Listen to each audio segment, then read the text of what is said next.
So let's just take a few minutes to settle our bodies and minds. So find a comfortable posture. Just make sure your back is straight. And just find your breath wherever it is the strongest. And just take a few deep breaths. And enjoy that sensation of the in and out of the breath. And from this quiet space, we visualize in front of us our teachers in the form of His Holiness of Shakyamuni Buddha, one face, two hands, sitting on a lotus and a moon cushion, looking at each of us with great love and compassion. And He's surrounded by all the Buddhas and all our teachers, and we are surrounded by all sentient beings on either side, as far as I can see. So the purpose of our practice is to manifest the Buddha nature within us, which is the ultimate source of happiness.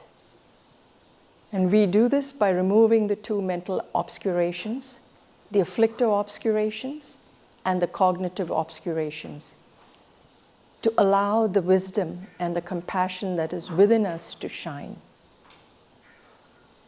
So keeping that motivation in mind, let's read the following verses, page 3. Page 3. Enthused by great compassion, you taught the immaculate Dharma to dispel all perverted views. To you, the Buddha Gautama, I pay homage. Enthused by great compassion, you taught the immaculate Dharma to dispel all perverted views. To you, the Buddha Gautama, I pay homage. Enthused by great compassion, you taught the immaculate Dharma to dispel all perverted views. To you, the Buddha Gautama, I pay homage. Taking refuge and generating bodhicitta, first in English. I go for refuge until I'm enlightened, to the Buddha, the Dharma, and the Sangha. By my accumulations of the practice of giving and so forth, may I become a Buddha to benefit all sentient beings. I go for refuge until I'm enlightened, to the Buddha, the Dharma, and the Sangha. By my accumulations of the practice of giving and so forth, may I become a Buddha to benefit all sentient beings. I go for refuge until I'm enlightened, to the Buddha, the Dharma, and the Sangha. By my accumulations of the practice of giving and so forth, may I become a Buddha to benefit all sentient beings. Sangye chodan sogi chognam la jangju bardo dani kyapsu chi dagi jinso gipe sonam ki drola pincher sangye drupar shog. Sangye chodan sogi chognam la jangju bardo dani kyapsu chi dagi jinso gipe sonam ki drola pencher sangye drupar shog. Sangye chodan sogi chognam la jangju bardo dani kyapsu chi dagi jinso gipe sonam ki drola pencher sangye drupar shog. Independent origination, there is no ceasing, no arising, no annihilation, no permanence, no coming, no going, no separateness, and no sameness. I prostrate to the consummate Buddha, the supreme among all teachers, the one who taught this peace which is freed of elaborations. I prostrate to the mothers of the hearers, the bodhisattvas and the Buddhas, which through the knowledge of all lead hearers seeking pacification to complete peace, which through the knowledge of paths causes those helping migrators to achieve the aims of the world, and through the possession of which helps subduers expound a variety of teachings. The one who has transformed into a reliable guide, motivated by altruism to benefit sentient beings, the teacher, Sugata, and protector, to you I make prostrations. The one who has eliminated the web of conceptualizations and is endowed with the divine bodies of the vast and the profound, who eternally shines forth the forever noble light rays, to you, the Buddha, I make prostrations. Inspired by wisdom and compassion, today in the Buddha's presence, I generate the mind of full awakening, for the benefit of all sentient beings. Om ye dharma hetu prabhava hetun te shantata gato hevadat te shanchayo niroda evam vadi mahashramanaye swaha. Om ye dharma hetu prabhava hetum te shantata gato hevadat te shanchayo niroda evam vadi mahashramanaye swaha. Om ye dharma hetu prabhava hetum te shantata gato hevadat te shanchayo niroda evam vadi mahashramanaye swaha. Meaning of the Tendril Ningpo mantra: all phenomena arise from causes. The causes are taught by the Tathagata. The cessation of the causes as well is taught by the great seer. Profound, peaceful, elaboration-free, clear light and non-composite, such is the nectar-like dharma I have discovered. Finding no one to fathom this teaching, in silence I will retire into the woods. Beyond utterance, thought, and expression is the perfection of wisdom, which is unborn, unceased, and has the nature of space. It is the object of apprehension of self-realized wisdom. To you, the mother of the Buddhas of the 3 times, I pay obeisance.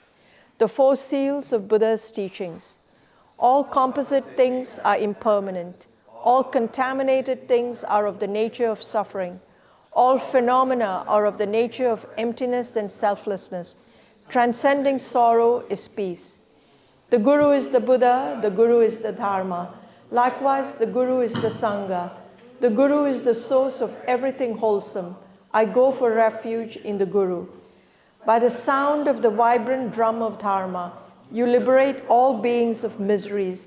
I beseech you to kindly remain and give teachings until the end of the expanse of billions of eons. The Buddha does not wash the negativities of beings, nor does he remove their miseries by his hands. His spiritual realizations are not transferred to them. It is by teaching the truth of suchness that beings are liberated. With folded hands, I beseech the Buddhas of all directions to shine the light of Dharma for all bewildered in misery's gloom. Instructions on parting from the 4 attachments. If you are attached to this life, you are not a spiritual practitioner. If you are attached to samsara, you have no renunciation. If you are attached to your own self-interest, you have no bodhicitta. If there is grasping, you do not have the view. Page 1414. Praise to Shakyamuni Buddha. To the founder, the endowed transcendent destroyer, the one gone beyond, the 4 destroyer, the completely perfected, fully awakened being, perfect in knowledge and in good conduct, Sugatha, knower of the world, supreme guide of human beings to be tamed, teacher of gods and human beings, to you, the completely and fully awakened one, the endowed transcendent destroyer, the glorious conqueror, the subduer from the Shakya clan, I prostrate, make offerings, and go for refuge. When, O supreme amongst humans, you were born on this earth, you paced out 7 strides, then said, I am supreme in this world. To you who were wise then, I prostrate.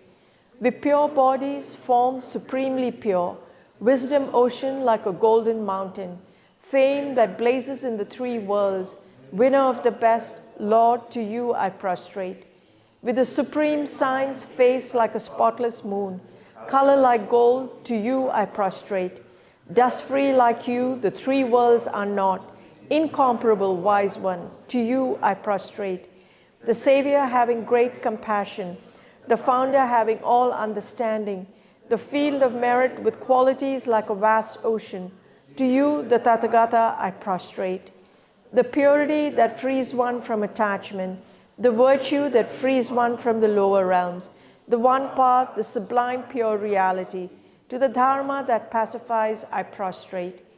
Those who are liberated and also show the path to liberation, the holy field qualified with realizations, who are devoted to the moral precepts, to you, the Sangha, I prostrate.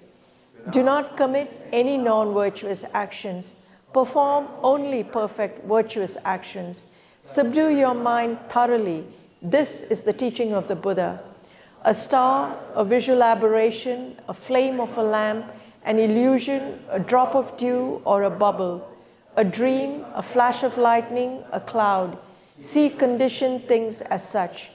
Through these merits may sentient beings attain the rank of all-seeing, subdue the foe of false, and be delivered from samsara's ocean, perturbed by the waves of aging, sickness, and death. Page 2929. The Heart Sutra, the Perfection of Wisdom Sutra. I prostrate to the Arya Triple Gem. Thus did I hear at one time. The Buddha was dwelling on massive Vulture's Mountain in Rajagriha, together with a great community of monks and a great community of bodhisattvas. At that time, the Buddha was absorbed in the concentration on the categories of phenomena called profound illumination. Also, at that time, the Bodhisattva Mahasattva Arya Avalokiteshvara looked upon the very practice of the profound illumination of wisdom and beheld those five aggregates also as empty of inherent nature. Then, through the power of the Buddha, the Venerable Shariputra said this to the Bodhisattva Mahasattva Arya Avalokiteshvara. How should any child of the lineage who wishes to practice the activity of the profound perfection of wisdom train? He said that, and the Bodhisattva Mahasattva Arya Avalokiteshvara said this to the Venerable Sharadvati Putra.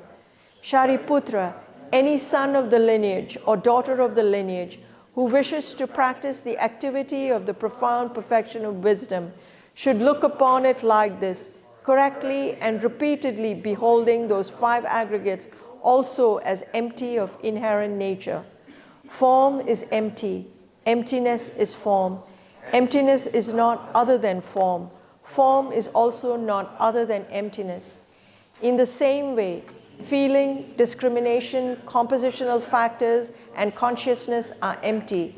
Shariputra, likewise, all phenomena are empty, without characteristic, unproduced, unceased, stainless, not without stain, not deficient, not fulfilled.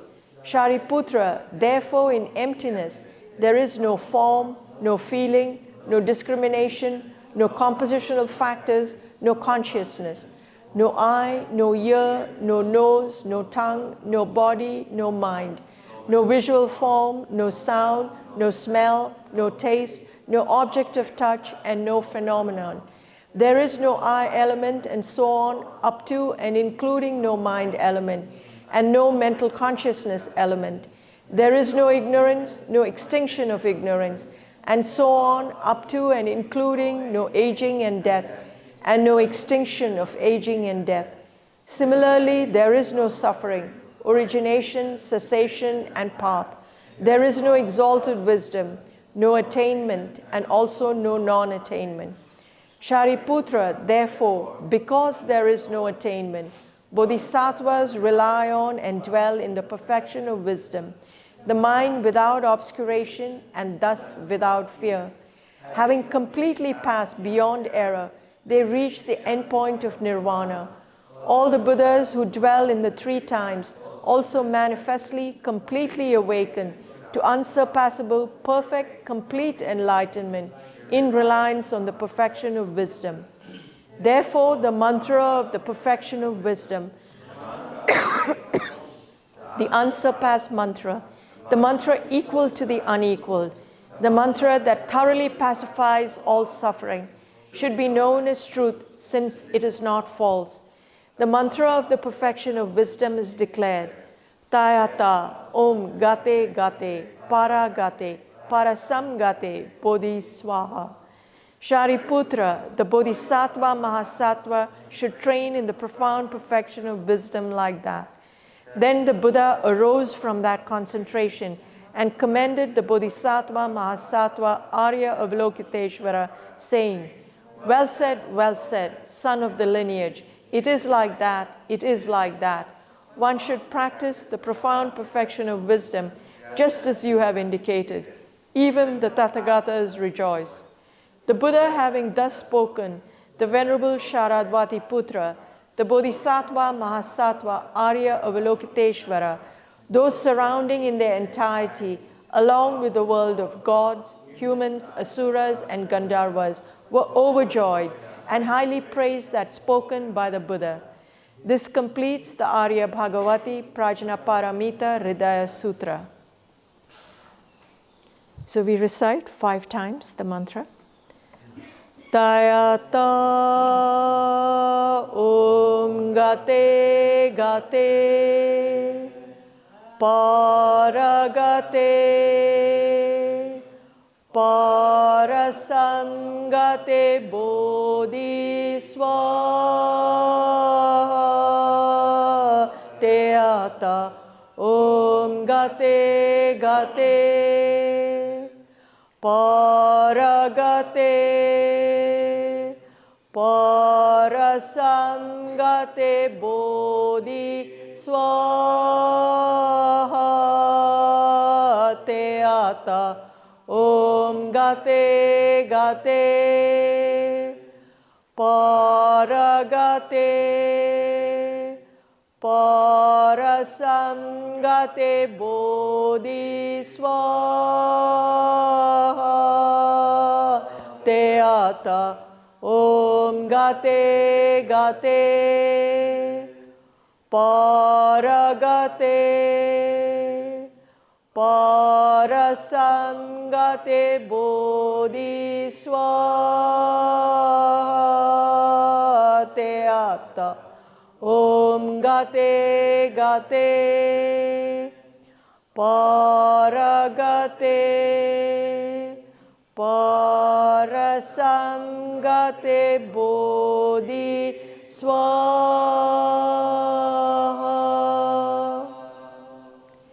By the teachings of the 3 supreme jewels possessing the power of truth, may inner and outer hindrances be transformed.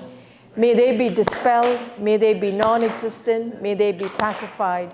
May all negative forces opposed to the Dharma be completely pacified. May the host of 80,000 obstacles be pacified. May we be separated from problems and conditions harmful to the Dharma. May all enjoyments be in accord with the Dharma. May auspiciousness and perfect happiness pervade this place now. Page 3535.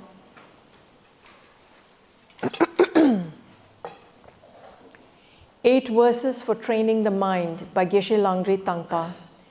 With a determination to achieve the highest aim for the benefit of all sentient beings, which surpasses even the wish-fulfilling gem, may I hold them dear at all times. Whenever I interact with someone, may I view myself as the lowest amongst all, and from the very depths of my heart, respectfully hold others as superior. In all my deeds, may I probe into my mind, and as soon as mental and emotional afflictions arise, as they endanger myself and others, may I strongly confront them and avert them. When I see beings of unpleasant character and those oppressed by strong negativity and suffering, may I hold them dear, for they are rare to find, as if I have discovered a jewel treasure. When others, out of jealousy, treat me wrongly with abuse, slander, and scorn, may I take upon myself the defeat and offer to others the victory. When someone whom I have helped or in whom I have placed great hopes mistreats me in extremely hurtful ways, May I regard her still as my precious teacher. In brief, may I offer benefit and joy to all my mothers, both directly and indirectly. May I quietly take upon myself all hurts and pains of my mothers. May all this remain undefiled by the stains of the 8 mundane concerns, and may I, recognizing all things as illusions, devoid of clinging, be released from bondage. Lama Tsongkhapa's Lamrim Dedication Prayer, verse 1. From my 2 collections, vast as space, that I have amassed from working with effort at this practice for a great length of time, may I become the chief leading Buddha for all those whose mind's wisdom eye is blinded by ignorance. The 7-limb practice, excerpt from the King of Prayers, the extraordinary aspiration of the practice of Samantabhadra. I bow down to the youthful Arya Manjushri, you the Buddhas, the lions amongst humans, gone to freedom in the present, past, and future, in the worlds of 10 directions, to all of you, with body, speech, and sincere mind, I bow down. With the energy of aspiration for the Bodhisattva way, with a sense of deep respect, and with as many bodies as atoms of the world, to all you Buddhas visualized as real, I bow down. On every particle are Buddhas numberless as particles, each amidst a host of bodhisattvas, and I am confident the sphere of all phenomena is entirely filled with Buddhas in this way. With infinite oceans of praise for you, and oceans of sound from the aspects of my voice, I sing the breathtaking excellence of Buddhas and celebrate all of you Sugatas. Beautiful flowers and regal garlands, sweet music, scented oils and parasols, sparkling lights and sublime incense, I offer to you victorious ones. Fine dress and fragrant perfumes, sandalwood powder heaped high as Mount Meru, all wondrous offerings in spectacular array, I offer to you, victorious ones. With transcendent offerings, peerless and vast, with profound admiration for all the Buddhas, with strength of conviction in the Bodhisattva way, I offer and bow down to all victorious ones. Every harmful action I have done, with my body, speech, and mind, overwhelmed by attachment, anger, and ignorance, all these I openly lay bare before you. I lift up my heart and rejoice in all the merit of the Buddhas and Bodhisattvas in 10 directions, of solitary realizers, hearers still training, and those beyond, and of all ordinary beings. You who are the bright lights of the worlds in 10 directions, who have attained a Buddha's omniscience through the stages of awakening, all you who are my guides, please turn the supreme wheel of Dharma. With palms together, I earnestly request you who please stay with us for eons, numberless as atoms of the world, for the happiness and well-being of all wanderers in samsara. Whatever slight merit I may have accumulated by making prostrations, offering, and confessing, rejoicing and requesting that the Buddhas stay and teach, I now dedicate all this for the full awakening of all beings. Short mandala offering, page 40. First in English. This ground, anointed with perfume, strewn with flowers, adorned with Mount Meru, the 4 continents, the sun and the moon, I imagine this as a Buddha field and offer it. May all sentient beings enjoy this pure land. Sashi Pukhi Ju Sheng Me To Tra Ri Rob Ling Shi Ni De Gen Po Di Sangye Jing Du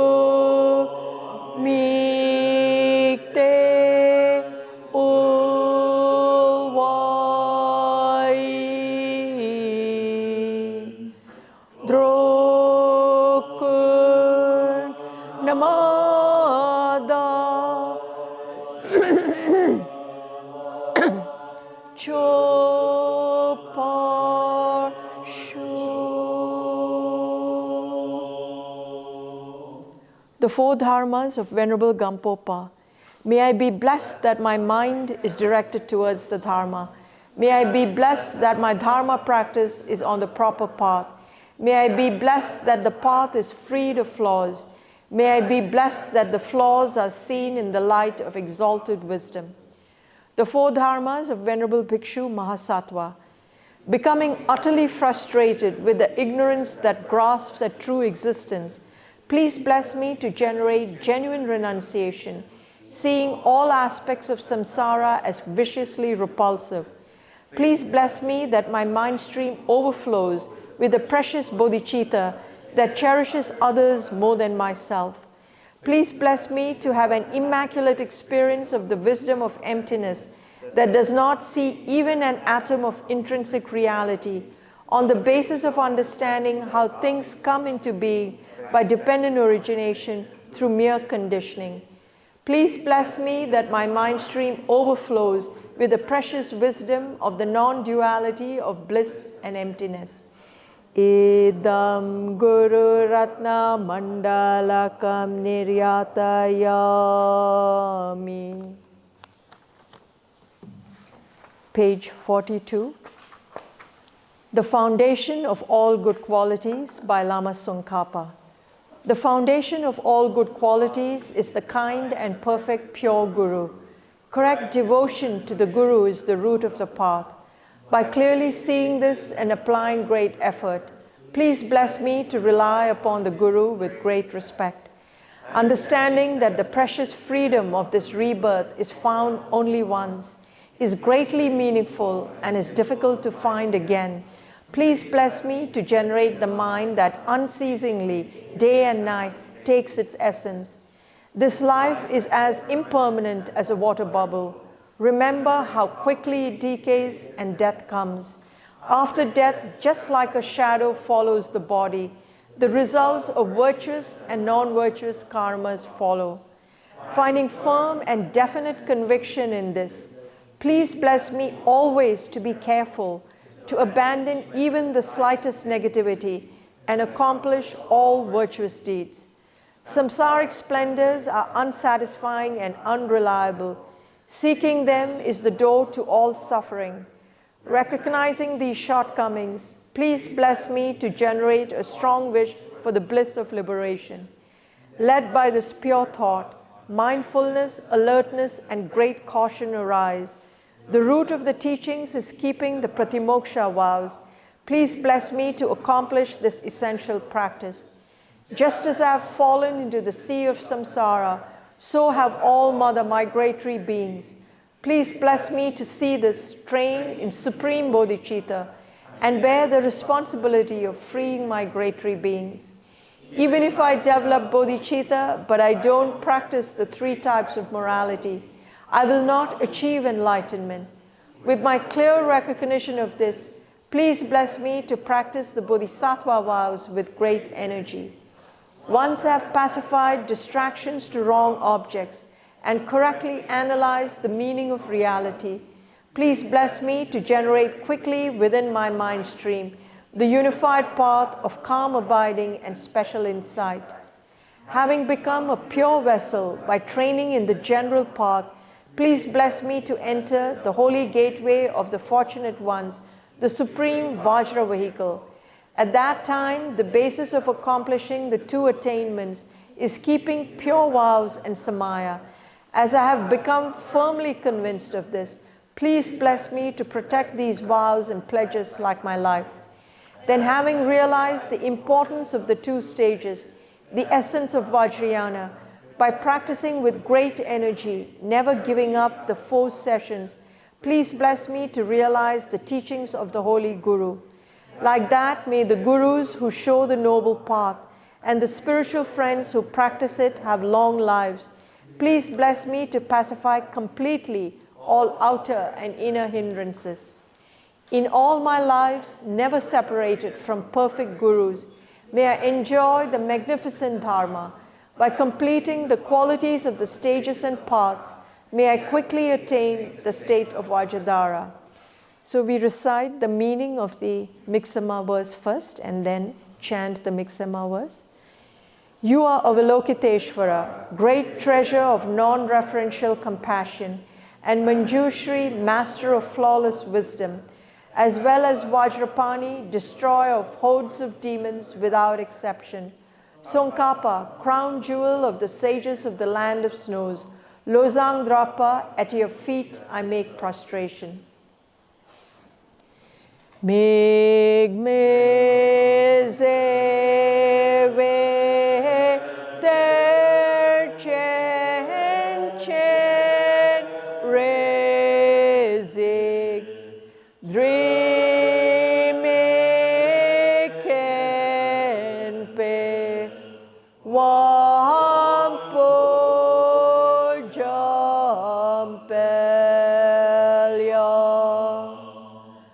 Ganchen ke pezul gen song kapa lozang drape zabla zolwade Meg me zewe ter chen chen rezi drime ken pe wampo jampelya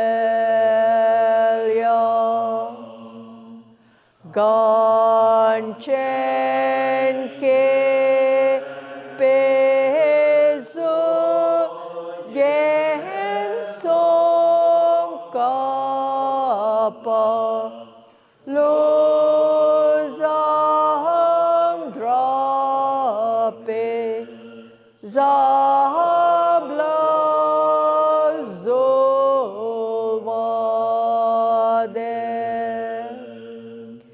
Meg me zewe ter chen chen rezi drime ken pe wampo jampelya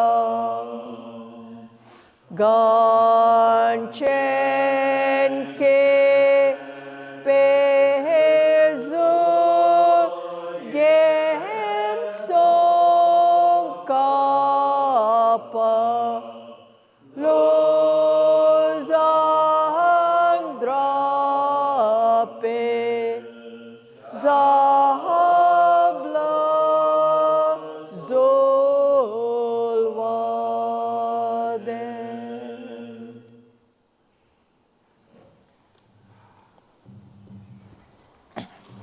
You are Avalokiteshvara, great treasure of non-referential compassion. And Manjushri, master of flawless wisdom, as well as Vajrapani, destroyer of hordes of demons without exception. Tsongkhapa, crown jewel of the sages of the land of snows. Losang Drapa, at your feet I make prostrations. Okay, the next generating life constant yoga action practice, which consists of 4 parts.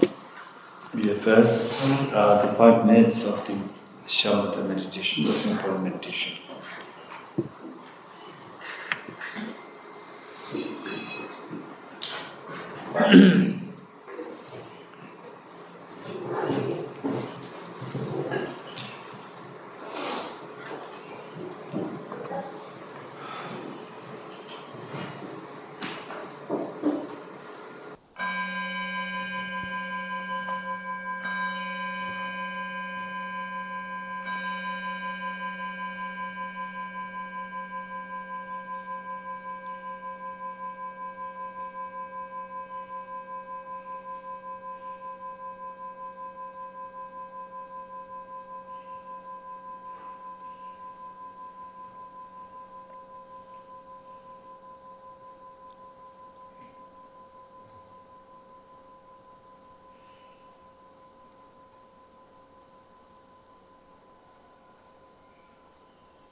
Next is the renunciation, which we'll do based on 4 seals. And yesterday I said that we're going to try if you can do it on our own. Okay, let's try. Or Matthew, what do you think? Without instructions? Guided, not guided? Atiti saying guided is quite unexpected. Atiti, of course, not guided. Okay, those from the early retreats, you should have the materials for you to contemplate on. Okay, let's today guide it, and then tomorrow let's do it on our own, which means that we should be mindful of what are the points which are covered when you're contemplating on the 4 seats. Are you ready? Renunciation. Renunciation is to renounce our miseries.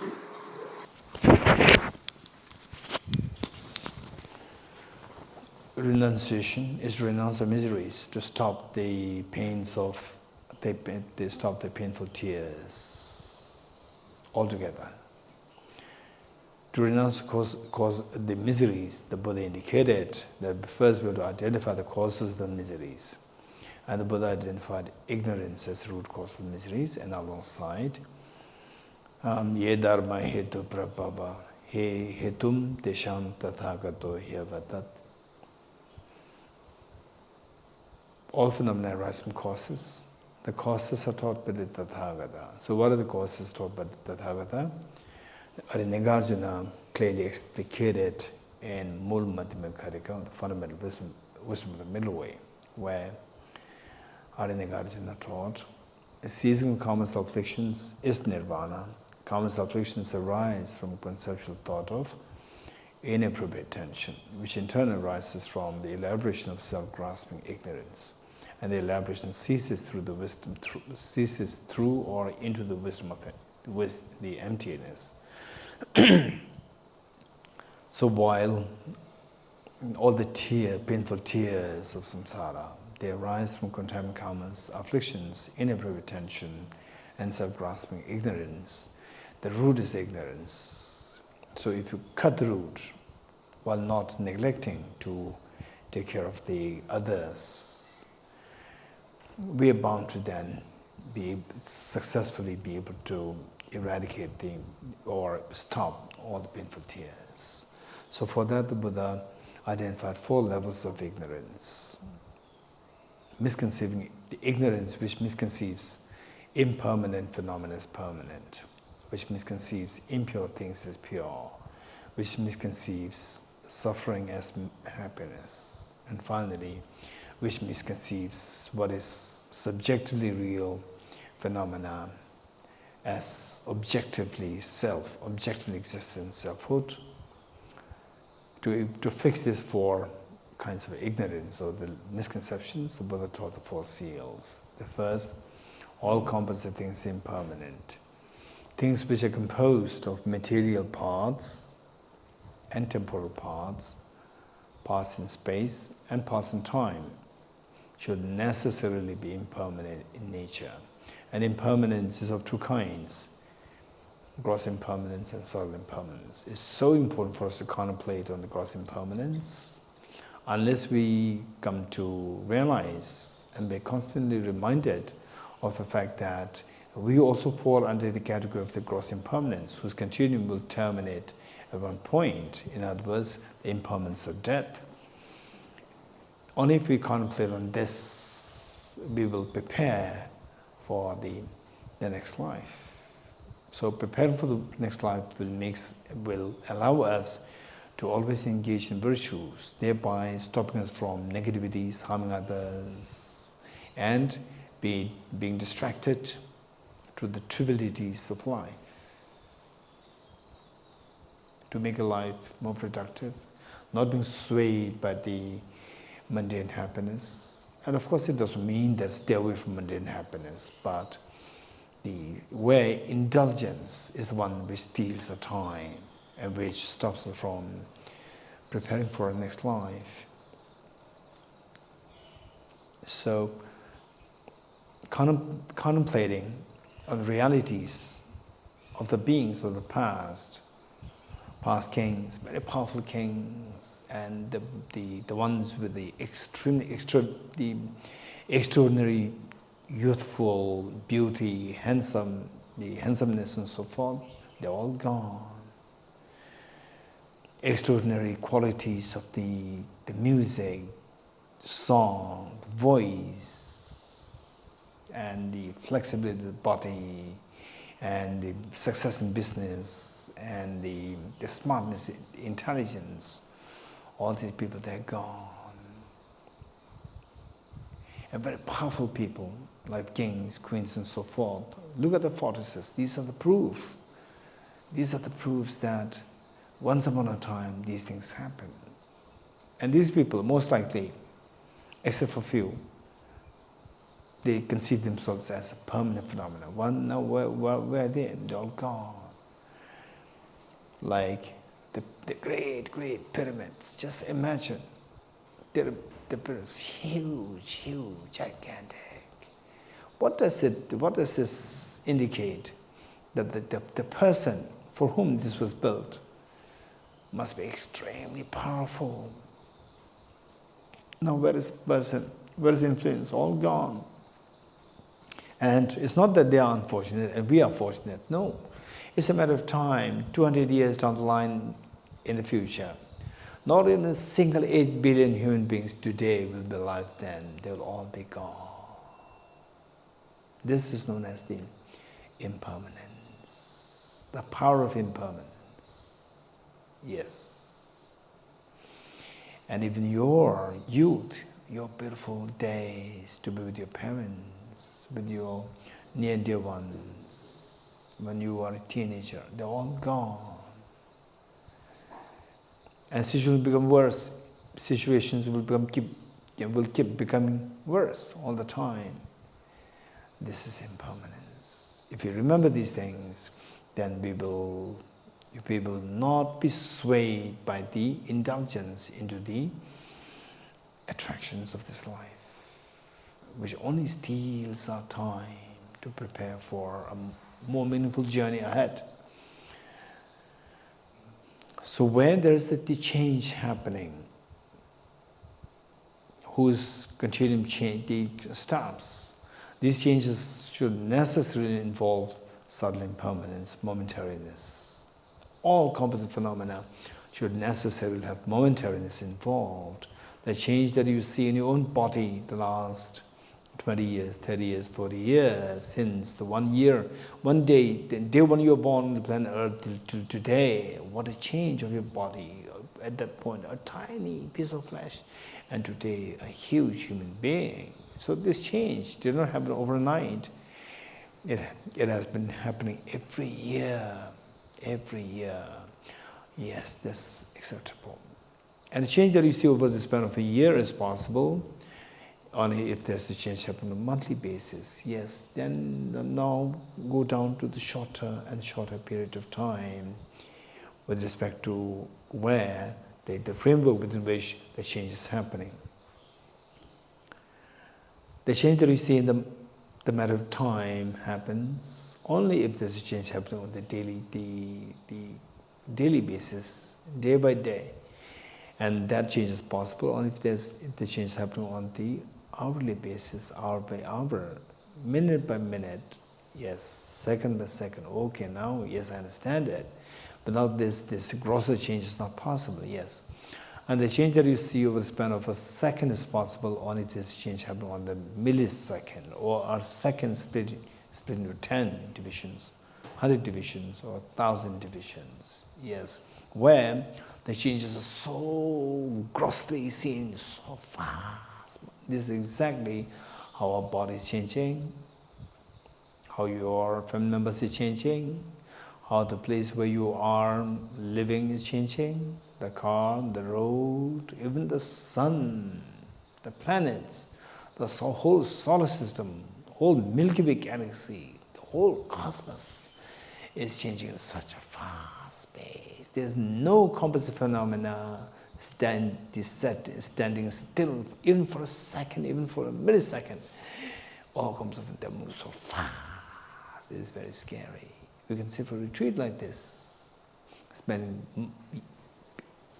weeks, months, years meditating on this, and yes, you will realize the deeper reality. So, but this is also like, it's very scary indeed. Imagine that you are thrown by a stranger into a very fast-moving train. What do you feel? Scared. Why? Because it moves so fast, we don't know where it is taking us. Yes, exactly, this is how you feel. If you feel that, if you realize that your body is moving so fast, your mind is moving so fast, you're just so fast. And every complex phenomenon is moving so fast, changes so fast. Yes, exactly, as you feel so like you are thrown into a very fast moving train. Now, who decides where this train is taking you? Is decided by the train driver. If the train driver is your mom, no doubt it'll take you to a picnic spot. But if it is the terrorist or under the dictate of the terrorist, will only take you to a slaughterhouse.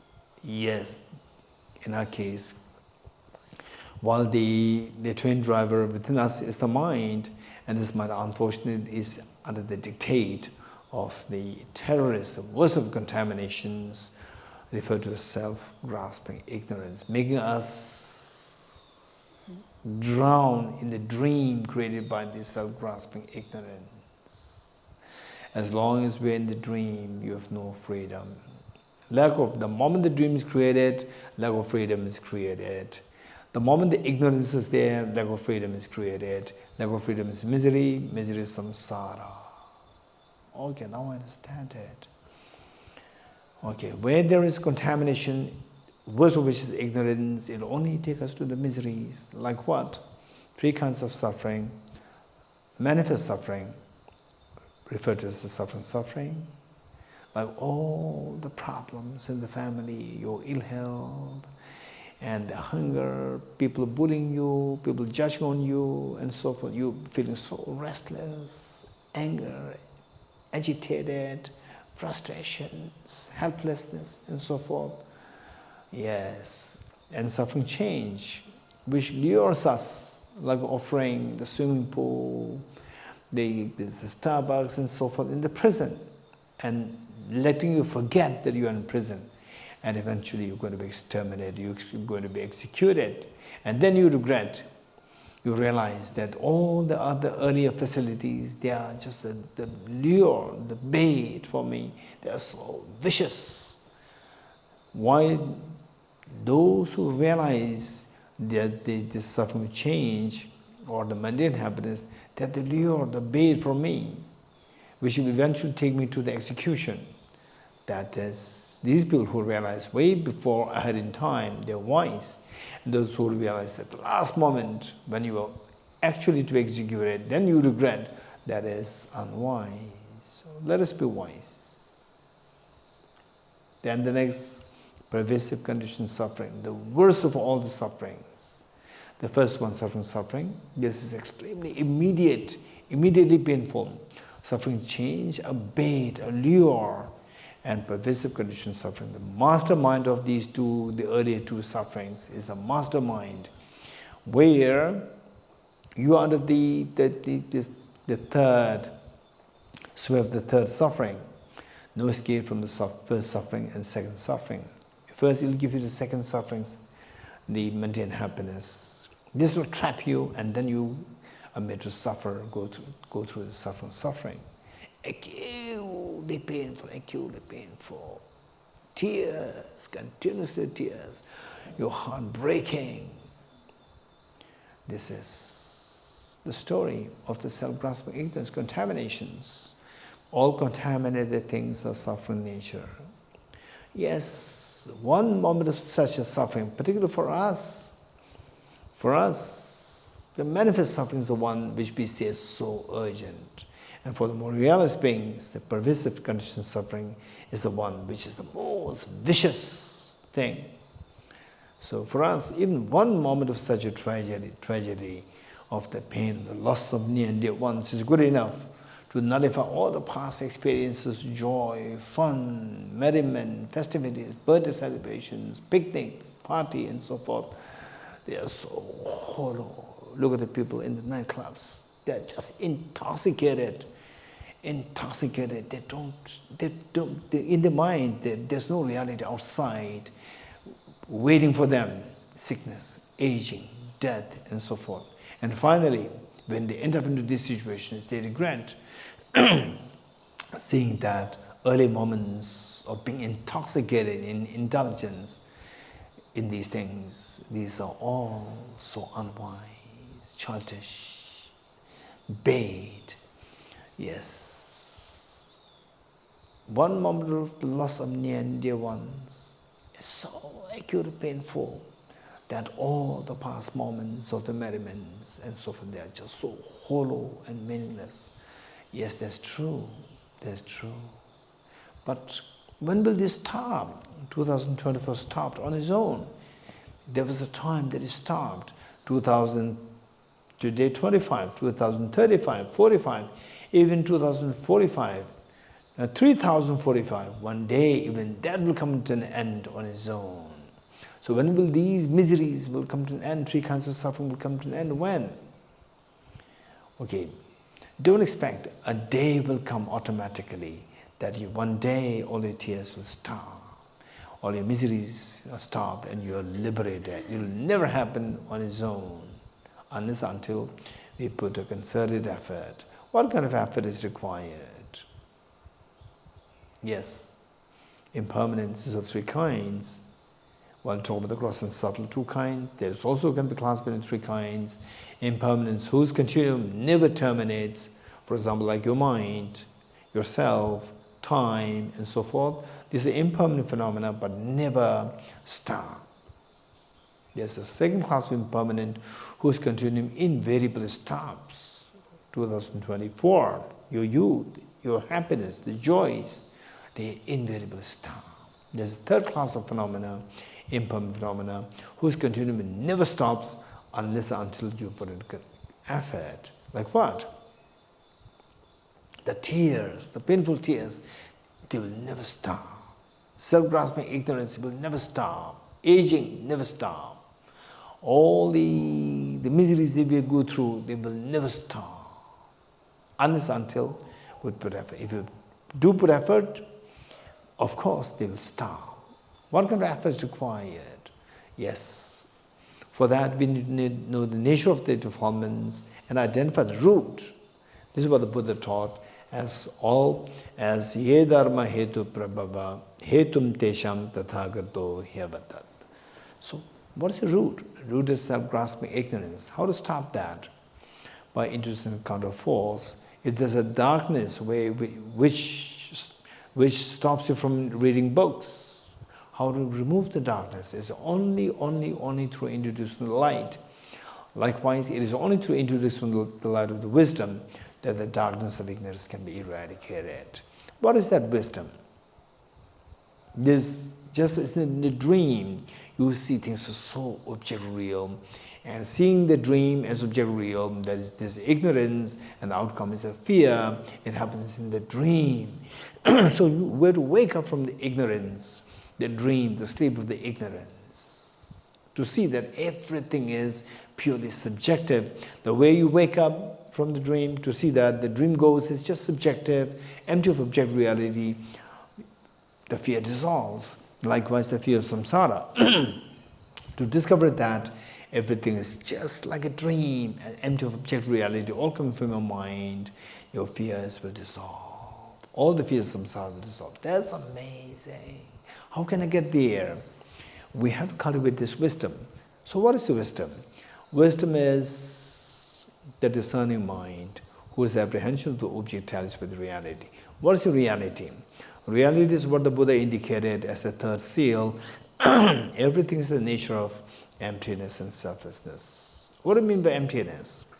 That nothing exists objectively, that everything is empty of objective reality. Doesn't mean that nothing exists. Everything does exist, but they exist subjectively. They are empty objectively. How do you know that? Okay, today let us meditate on emptiness of the self, the person, you as a person. Okay, think of yourself. What are you doing? I'm meditating. What is your body doing? My body is in a meditative state. How does this person appear to you? Like a dream that your mind is created, subjectively real, like a dream, or objectively so solidified, objectified there, objectively real. Of course, objectively real. This is how it appears. Okay. This belief that there's I, the person you identified as I, to be existing objectively, that is self-grasping ignorance. This is the root of all the problems. How do you know that this perception is ignorance, is this not a valid mind? How do you know that? Okay, remember what Nagarjuna taught. If the mirage were to be water, why not those close by the mirage see water? Let me repeat it. The Buddha Nagarjuna indicated in his text, Precious Garland.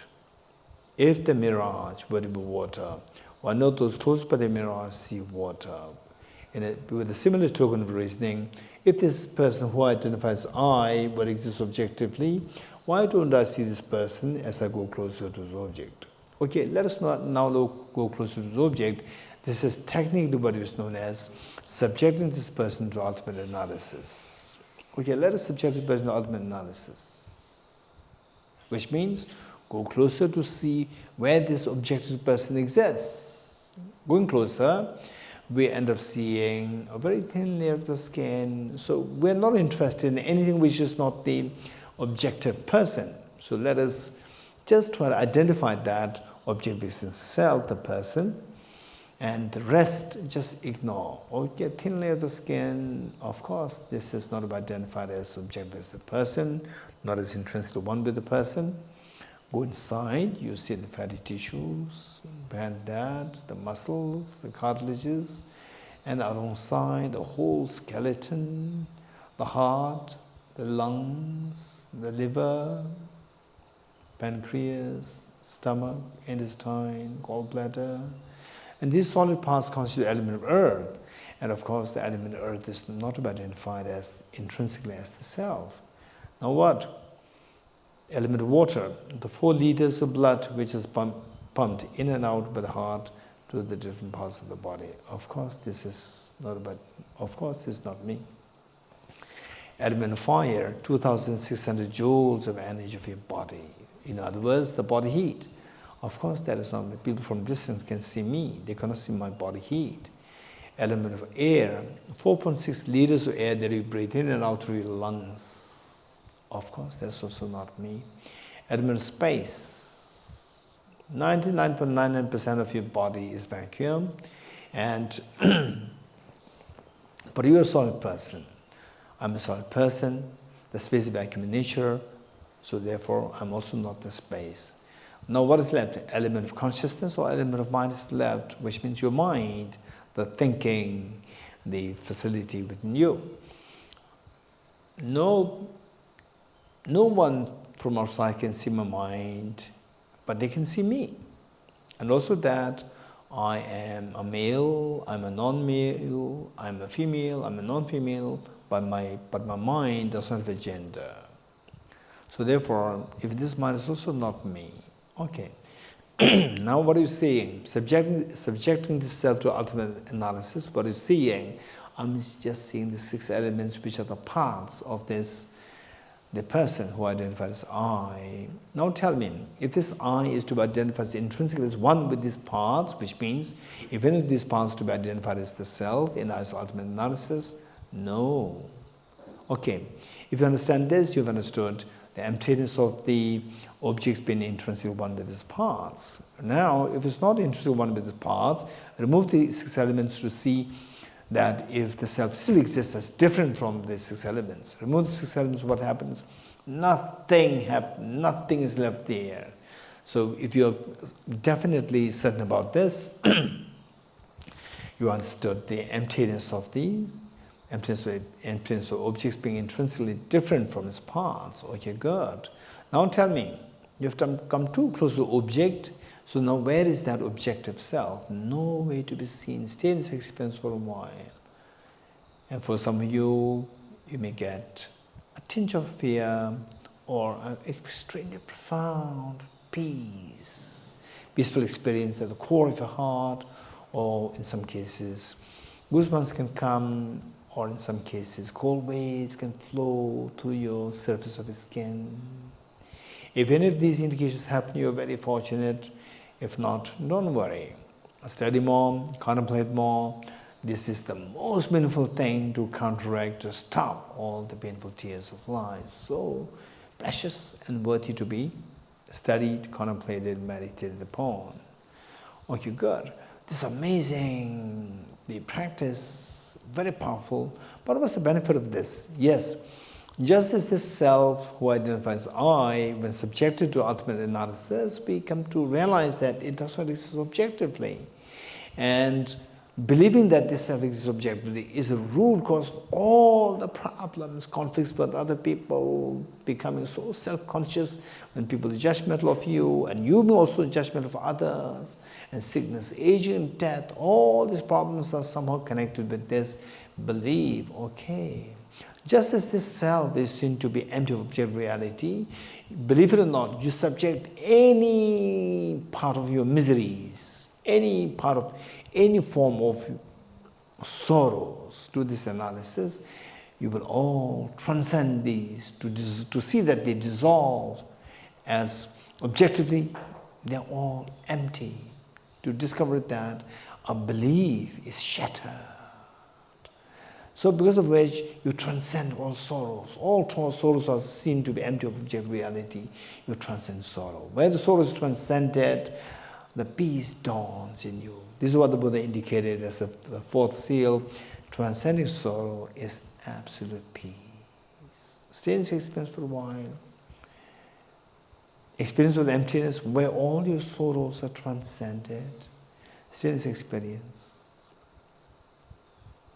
This aspiration, may I experience this emptiness, may I forever remain, abide in this experience of the emptiness where all my sorrows are transcended.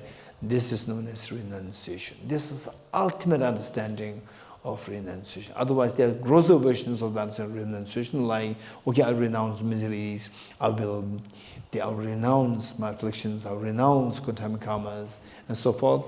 But the ultimate understanding, the final understanding of the renunciation is this experience, where you aspire to abide in this experience of emptiness, where all your sorrows are transcended, your miseries are transcended. Okay, good. Slowly come out of this practice to move to the Bodhicitta practice. Okay, ready? Bodhicitta. So for Bodhicitta, there's most of us from the Nalanda studies and from the early retreats. You know that for Bodhicitta practice, there are two methods. What are they? The 7-point cause-effect relationship to generate Bodhicitta. And the other one, Tenzin Randula? Equalizing and exchanging myself with others. The method of equalizing and exchanging self for others to generate bodhicitta. These two methods. So we have to study them and we have to practice them. For the actual bodhicitta, these two methods are indispensable. And simply by the things which we're doing, like the Four Vegetables and otherwise, normally I should be kind. That's good. These are very good practice, but the actual bodhicitta, you will not feel the bodhicitta. This actual expansion of your heart, expansion of heart on the highest level will not happen. So for that we require these two methods. There's no exception. One only exception is that only if you have practiced these two methods in your past lives, then you are exempted in this life. Just somebody says bodhicitta, instantly the surge of that experience can come up within you. But otherwise, for ordinary people like us, you, me, we have to practice these two things. Okay, but in group, usually, unless until it is a very specialized class on bodhicitta, if there is a special class on bodhicitta, then we can spend sessions to meditate on bodhicitta very systematically, the sevenfold cause-effect relationship, the method of equalizing stage of self, these separately. But for these where the time is very constrained, we do the 4 immeasurables. Okay, ready? Okay, and tomorrow we'll try without the instruction. The 4 seals as well as the 4 immeasurables, renunciation, bodhicitta, both. Okay, good. For the bodhicitta, this is the quintessence of all the teachings of the Buddha. And the moment somebody practices bodhicitta, all the Buddhas, bodhisattvas, their attention, their focus is all driven towards you. So we seek the blessings, inspirations from all the Buddhas, bodhisattvas. Invoke all the Buddhas, bodhisattvas in a space in front of you, and they readily accepted your request. They come to inspire you, to bless you, while in your effort of generating bodhicitta. And imagine that, and for the practice of bodhicitta, we require the help of sentient beings.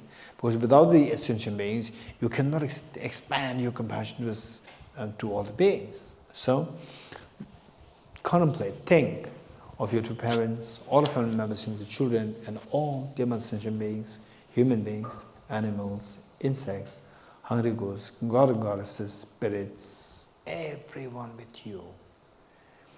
And imagine that you are leading this practice, and all beings are inspired by you to join you in the same way. And all the Buddhas, bodhisattvas, they are watching us with so much love and affection, with great excitement. Okay, first, immeasurable loving kindness. How good would it be that all my dear sentient beings are endowed with happiness and the causes of happiness. Causes of happiness primarily consisting of the most beautiful mind of bodhicitta and the most fearless mind of the wisdom of emptiness. May all my dear mother sentient beings be endowed with happiness and the causes of happiness. I will take the responsibility that all my dear mother sentient beings are endowed with happiness and causes happiness. The Buddhas and Bodhisattvas, witnessing that you're making such a courageous commitment, like the mother after all these many years of raising her children, and today the eldest daughter just aged 12 and the eldest son aged 11, 2 of them come to the mother, telling the mother, please take rest, Mom, you've done everything for us. Now we have grown up, we'll take care of all our siblings. The mother couldn't believe her eyes and ears with so much joy and pride in you.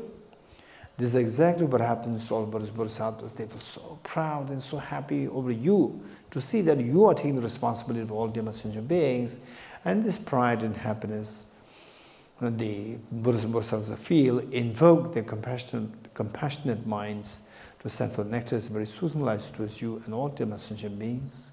The mere touch of lights and nectars with the bodies of beings in you instills in all happiness and causes happiness in the minds of sentient beings in yourself.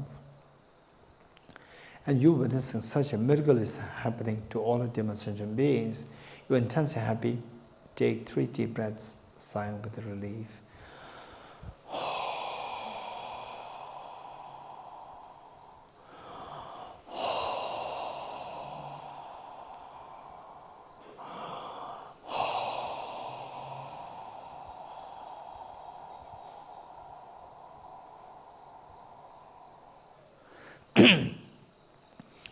Immeasurable compassion. How good would it be that all my dear sentient beings are freed from suffering and the causes of suffering. Cause of suffering primarily consisting of self-grasping ignorance and its offshoots in the form of inappropriate tension, gross afflictions, contaminant karmas. May all my dear sentient beings be freed from suffering and the causes of suffering. I'll take the responsibility that all my dear sentient beings are freed from suffering and the causes of suffering. The Buddhas, Bodhisattvas, witnessing that you are making such a courageous commitment, their intense happiness and proud of you, this pride and happiness invoke their compassionate minds to send for nectars of soothing lights towards you and all the sentient beings. The mere touch of lights and nectars with the body speaks in yours, washes away all the miseries and causes of miseries from the minds of sentient beings yourself. And you witnessing that such a miracle is happening to all of the sentient beings, you're intensely happy. Take 3 deep breaths, sound with relief.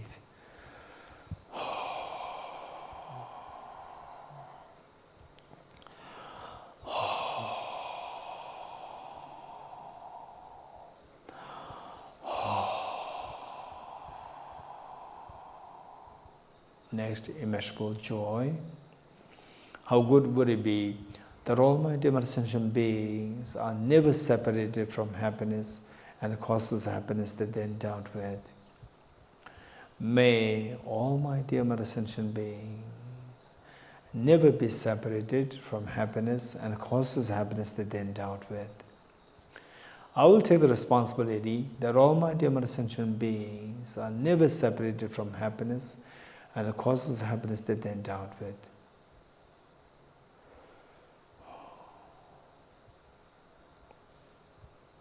The Buddhas, Bodhisattvas, witnessing that you are making such a courageous commitment, they're intense happy and proud of you. This pride and happiness invoke their compassionate minds to send forth nectars for soothing lights towards you and all ultimate sentient beings. Their mere touch of lights and nectars with the body speaks to yours, stabilizes the happiness and causes happiness that the beings are endowed with.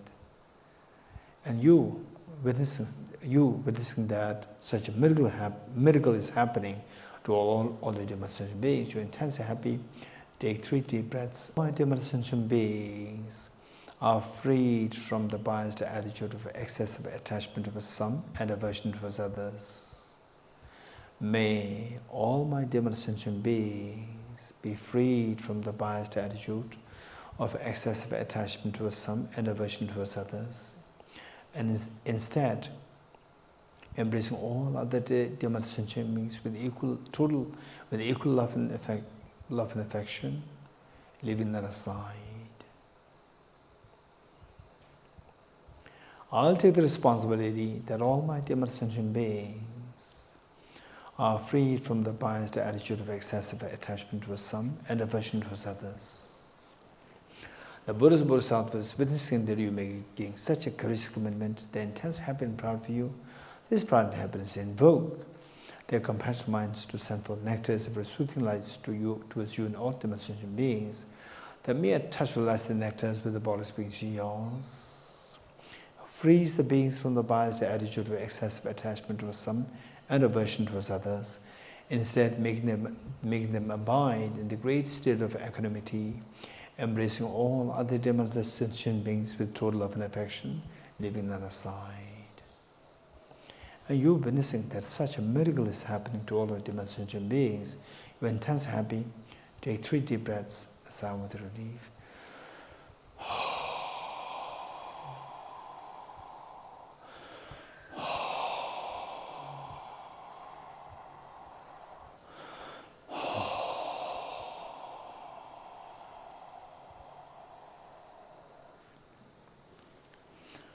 Underscoring all the 5 immeasurables is unconditional love. Abide in this unconditional love for a while. Imagine that you are looking at the eyes of all the sentient beings with total love and affection, whereby each of the sentient beings feels themselves as so special in your eyes. And this unconditional love that you feel towards all beings is the foundation, is the ground for you to generate bodhicitta, to eventually culminate in the form of fully awakened state within you, that you experience total fearlessness and infinite happiness, and that you appreciate this wisdom with all the demonstrated beings. That's amazing. So with folded hands, Let us make a Bodhicitta commitment 3 times together, wholeheartedly, to the best you can.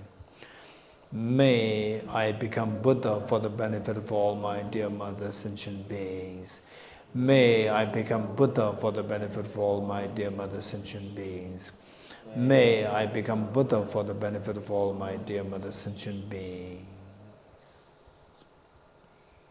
Abundance experience of the most beautiful mind, most appealing mind in this whole universe, the unconditional love, aspiration, altruism, desiring to become Buddha for the benefit of all sentient beings.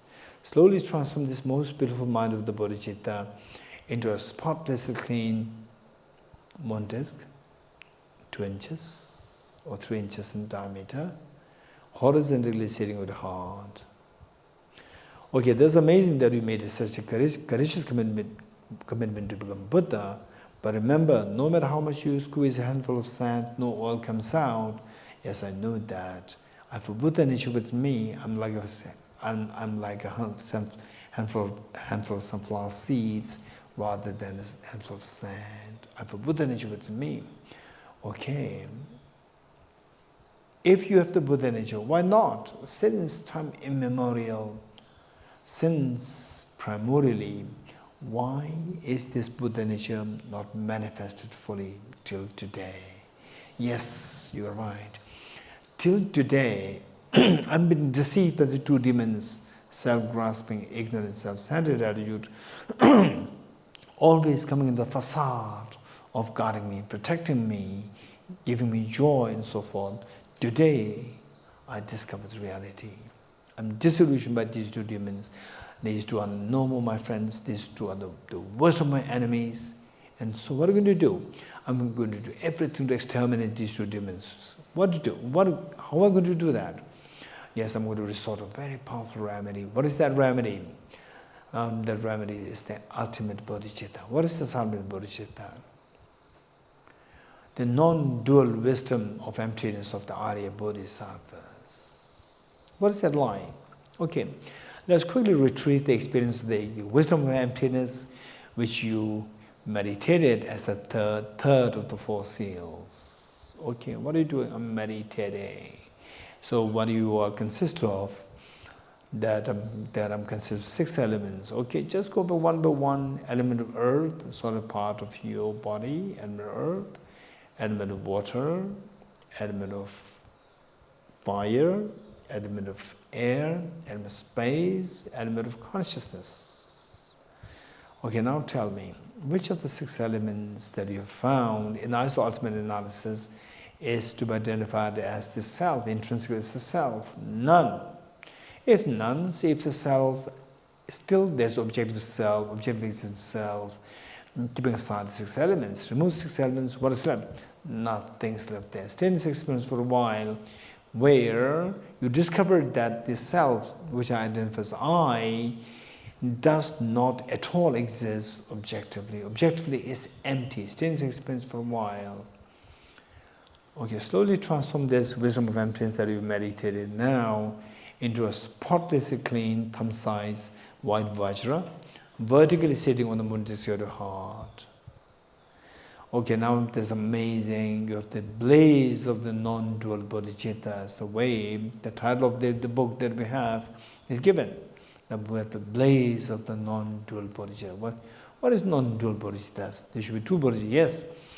Conventional bodhicitta and ultimate bodhicitta. The moon, symbolic of the conventional bodhicitta, which is the most appealing mind, altruistic intention to become Buddha for the benefit of sentient beings. This guarantee that your self-centered attitude is going to be exterminated for good. And Vajra is symbolic of the ultimate bodhicitta, which is the non-dual wisdom of emptiness of the Arya Bodhisattvas. This will guarantee to exterminate all the mental defilements, both afflictive and cognitive obscurations. Wow, this is amazing. Yes, this is indeed amazing. But don't forget that your parents are there, your children are there, all the dear sentient beings are there. What's the point in you enjoying, you having these 2 places of non-body, if the sentient beings are suffering? Yes, generate a very strong compassion towards all the beings. This compassion that we generated invokes the Vajramuni to heart to multiply infinite number of times. Share one set of Vajramuni at the heart of your mother, one set it with the father at his heart, with one set with each one of family members, including children. Each of sentient beings here in Thosamling Nunnery, the human beings, animals, insects, hungry ghosts, god and goddesses, spirits around Thosamling. Likewise in your own country, likewise in the whole world, in the Milky Way galaxy, in the entire universe. Now every sentient being got a share of your two bodhicittas. Amazing, Vajramoon, amazing. Meanwhile, let us also not forget that Buddha's Bodhisattvas, they are watching us. Why don't we request Buddha's Bodhisattvas to be the witness and to be the guest for our undertaking the ceremony of expressing Bodhisattva vow. Also, as a suggestion, making a request to all Buddhist Bodhisattvas, let us slowly stand up along with all demon sentient beings to make 3 prostrations to all Buddhist Bodhisattvas.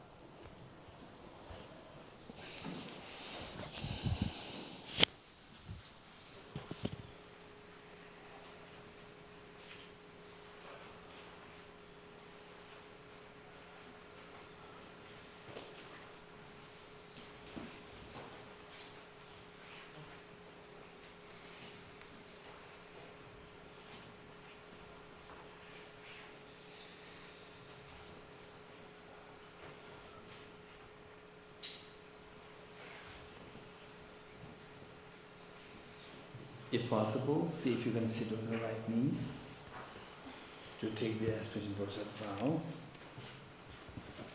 So given that we have already explained, the meanings are already explained, we'll recite these verses together, page 50. Page 50. And okay, so the visualization is extremely important.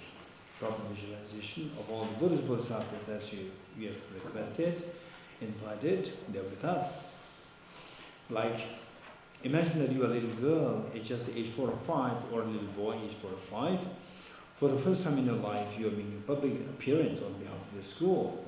And your parents are so proud of you. And they are just there to support and to express their pride in your achievement. And whatever they have to do, they just leave behind whatever they have to do that day to join the audience, wave their hands to you, to see that we are here, we're so proud of you. It's exactly what all Buddhist Bodhisattvas are doing today. And then you as although you're a very young little girl, little boy, but you're a very responsible child, and then because of this, you bring along with you all your siblings, to also giving them the opportunity to take part in this program, the performance. So this is exactly what you're doing to all the demon sentient beings. You bring all of them along with you to take this expression Bodhisattva vow, so which is a very powerful way, a tool to stop all the tears of samsara and to let the happiness expand to infinity. So with this mind, imagine that you're leading this practice and all beings are joining us. And all Buddhist Bodhisattvas are watching us as the witness to undertaking the ceremony of undertaking the Bodhisattva vow. Okay, together. I go for refuge to the triple gem. I confess the negativities individually. I rejoice in the virtues of all the beings. I hold the precious Buddha in my heart. I go for refuge to the triple gem. I confess the negativities individually. I rejoice in the virtues of all the beings. I hold the precious Buddha in my heart. I go for refuge to the triple gem. I confess the negativities individually. I rejoice in the virtues of all the beings. I hold the precious Buddha in my heart. Gurus, Buddhas and Bodhisattvas, please pay heed to me. Just as previous Buddhas have generated Mana Bodhicitta, and just as they successfully developed in Bodhisattva practices, likewise for the benefit of all sentient beings, I will generate the Mana Bodhicitta, and likewise shall I too successfully train the Bodhisattva practices. Gurus, Buddhas, and Bodhisattvas, please pay heed to me. Just as previous Buddhas have generated the mind of bodhicitta, and just as they successfully dwell in the Bodhisattva practices, likewise for the benefit of all sentient beings, I will generate the mind of bodhicitta, and likewise shall I too successfully train the Bodhisattva practices. Gurus, Buddhas, and Bodhisattvas, please pay heed to me. Just as the previous Buddhas have generated the mind of bodhicitta, and just as they successfully dwell in the Bodhisattva practices, likewise for the benefit of all sentient beings, I will generate the mind of bodhicitta, and likewise shall I too successfully train the Bodhisattva practices. Feel the joy of having received the aspects of Bodhisattva vow. We are all extremely fortunate, meritorious.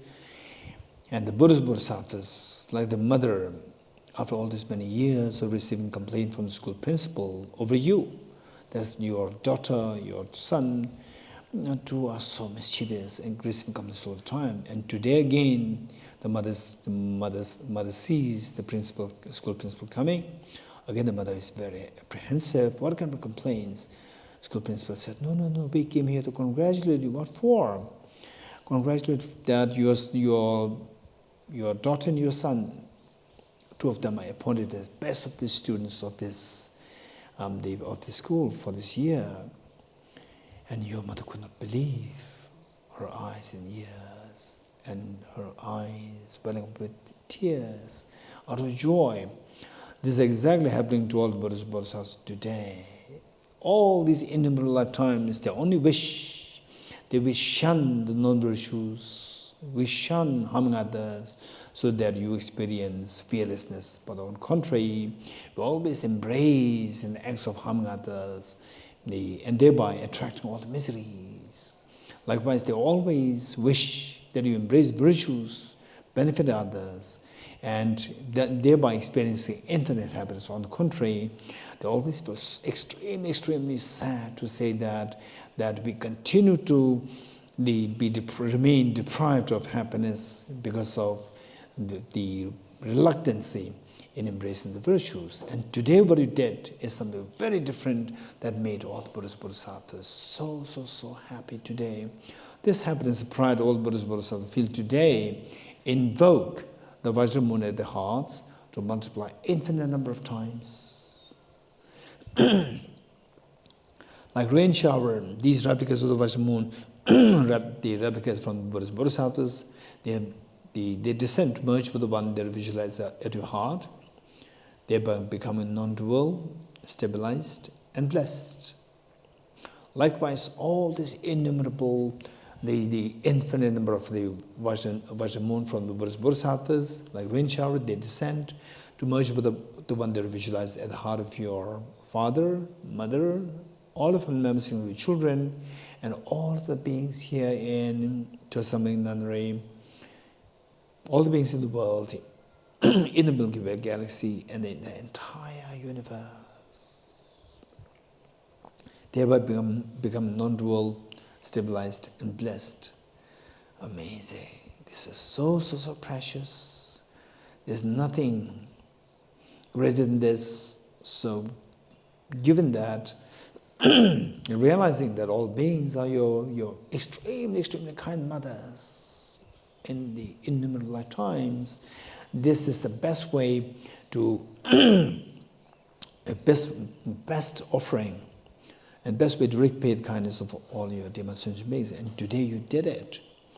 And the Buddha very clearly made it very clear that one moment of generating compassion far excels the gifts of the whole universe filled with the precious gems and stones and so forth that offered to all Buddhist Bodhisattvas. If this were to be the case, what I mentioned of our having taken the aspiration Bodhisattva today, so therefore today you have made the greatest of all the gifts, of all the offerings to all the Buddhist Bodhisattvas. Amazing. And with your life, there's nothing greater a meaning than this. And today you have given such meaning to life. And all these three wonders are happening because of the blessings of all the Buddhist Bodhisattvas. As a gesture of thanking all the Buddhist Bodhisattvas, let us slowly stand up, along with all demonstration makes, to make three prostrations to all Buddhist Bodhisattvas.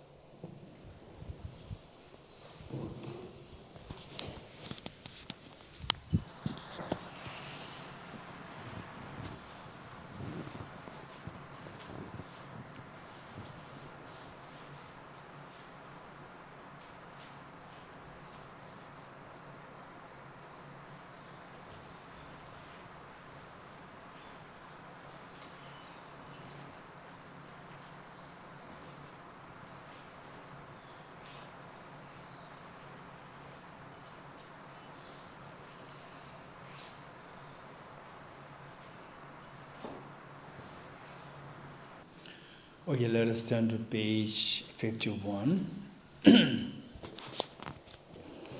And what we're reading is, we need to know the purpose. The purpose is one, that in future lifetimes to be connected with the Dharma of the Dorji, the wisdom emptiness. And number two, that we forcefully engage in this practice, wholeheartedly engage in practice, so that the Gade, Para, Sangbade, Bodhiswaha happens very swiftly. That are the tears of the painful tears of samsara stop altogether, and there happens expansive infinity, and they're able to share this wisdom with all the dimensional beings. Okay, page 51. Throughout my future lifetimes, may I always be guided by the compassion of the Buddha and be able to uphold the true precious bodhicittas even in the course of my life. Throughout my future lifetimes, may I always be guided by the compassionate Buddha and be able to uphold the true precious bodhicittas even in the course of my life. Throughout my future lifetimes, may I always be guided by the compassionate Buddha and be able to uphold the true precious bodhicittas even in the course of my life. In order to further increase this bodhicitta from now on, those with discernment who bodhicitta in this way should highly praise in the following manner. Today my life has borne fruit. Having well obtained this human existence, I've been born in the family of the Buddha and now in one of Buddha's children. Thus whatever actions I do from now on must be in accord with the family. Never shall I disgrace or pollute this noble and solid race. Just like a blind man discovering a jewel in a heap of rubbish, likewise by some coincidence an awakening mind has been born within me. It is a supreme ambrosia that overcomes the sovereignty of death. It is the inexhaustible treasure that eliminates all poverty in the world. It is the supreme medicine that quells the world's disease. It is a tree that shelters all beings wandering and tired on path of conditioned existence. It is the universal bridge that leads to freedom from unhappy states of birth. It is the dawning moon of the mind that dispels the torment of disturbing conceptions. It is the great sun that finally removes the misty ignorance of the world. It is the quintessential butter from the journey of the milk of Dharma. For all those guests traveling on the path of conditioned existence who wish to experience the bounties of happiness, this will satisfy them with joy and it will place them in supreme bliss. Today, in the presence of all that protect us, and thou the world to be guests at a festival of temporary and ultimate delight, may gods, demigods, and all be joyful. I dedicate the merit thus gathered towards the realization of the deeds in the prayers of Buddhas and the Bodhisattvas of the three times, and to the upholding of the doctrine of scripture and insight. May in all lives, through the force of this merit, never separate from the four wheels of the Mahayana vehicle, and accomplish all the stages of the path, renunciation, bodhicitta, perfect and the two stages. From my two collections, vast is space that I've amassed, from working with effort at this practice for a great length of time, may I become the shield-leading Buddha for all those whose minds, wisdom, eyes blinded by ignorance. Okay, let's recite the Buddha's praise, Buddha Shakyamuni praise. Tabge toje shage reso chon shenge meto dege bonjomba sege dumbo tabo jebe ko shage gebo kela cha se lo oh moni moni mahamona eswa oh moni moni mahamona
Okay, two precious together.